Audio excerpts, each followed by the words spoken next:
দেবপ্রয়াগ, যা উত্তরাখণ্ড রাজ্যের থেরি গাড়োয়ালে অবস্থিত পঞ্চপ্রয়াগের মধ্যে সর্বশেষ প্রয়াগ।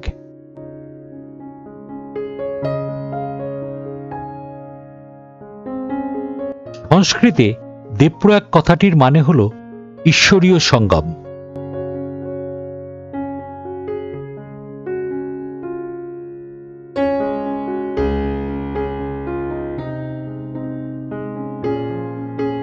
এখানে সোজাসুজি যে নদীটি আসছে সেটি হলো অলকানন্দা, যা বদ্রীনাথের শতপথ গ্লেশিয়ার থেকে উৎপত্তি হচ্ছে।